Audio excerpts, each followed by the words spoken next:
আদালতের আইনি সুরক্ষা আদেশ থাকার পরও যুক্তরাষ্ট্র থেকে এক নারীকে নির্বাসনে পাঠানো হয়েছে, কারণ ওই নারীর বিরুদ্ধে সমকামিতার অভিযোগ তুলেছে যুক্তরাষ্ট্র।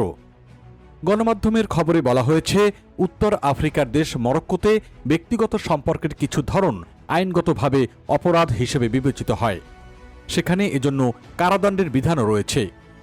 21 বছর বয়সী ছদ্মনাম ব্যবহারকারী ফারা জানিয়েছেন, পারিবারিক সহিংসতা ও সামাজিক চাপে তিনি দেশ ছাড়তে বাধ্য হয়েছিলেন।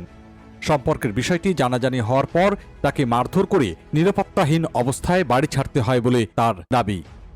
এরপর পরিচিতদের সহায়তায় তিনি ও তার সঙ্গী প্রথমে ব্রাজিলে যান। সেখান থেকে দীর্ঘ পথ পাড়ি দিয়ে কয়েকটি দেশ অতিক্রম করে 2025 সালের শুরুতে যুক্তরাষ্ট্র সীমান্তে পৌঁছে আশ্রয় আবেদন করেন। কিন্তু আশ্রয় প্রক্রিয়া মোটেও সহজ ছিল না। তাকে প্রথমে অ্যারিজোনা এবং পরে লুইজিয়ানার একটি ডিটেনশন সেন্টারে দীর্ঘ সময় আটক রাখা হয়। পরবর্তীতে তার আশ্রয় আবেদন নাকচ হলেও আগস্টে এক মার্কিন ইমিগ্রেশন বিচারক নির্দেশ দিয়েছেন যে তাকে মরক্কোতে ফেরত পাঠানো যাবে না, কারণ সেখানে তার জীবন ঝুঁকির মুখে পড়তে পারে। অর্থাৎ আদালতের মাধ্যমে তিনি একটি আইনি সুরক্ষা আদেশ পান। তবে মুক্তির শুনানির ঠিক আগে তাকে হেফাজতে নিয়ে সরাসরি নিজ দেশে নয়, বরং মধ্য আফ্রিকার দেশ ক্যামেরুনে পাঠানো হয়, যেখানে একই ধরনের ব্যক্তিগত সম্পর্কও আইনত দণ্ডনীয়। ইয়াউন্ডের একটি কেন্দ্রে কয়েকদিন আটক রাখার পর তাকে জানানো হয় চাইলে সেখানে থাকতে পারেন অথবা নিজ দেশে ফিরে যেতে পারেন। নিরাপত্তা শঙ্কার কারণে শেষ পর্যন্ত মরক্কোতেই ফেরত পাঠানো হয়। বর্তমানে তিনি আত্মগোপনে রয়েছেন বলে জানিয়েছেন।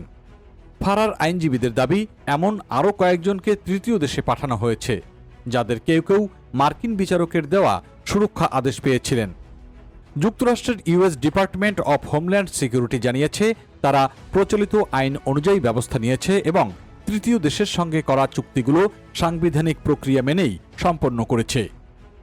অন্যদিকে সমালোচকদের মতে, সরাসরি নিজ দেশে না পাঠিয়ে তৃতীয় দেশে স্থানান্তরের মাধ্যমে আইনি সুরক্ষার কার্যকারিতা নিয়েও প্রশ্ন উঠেছে।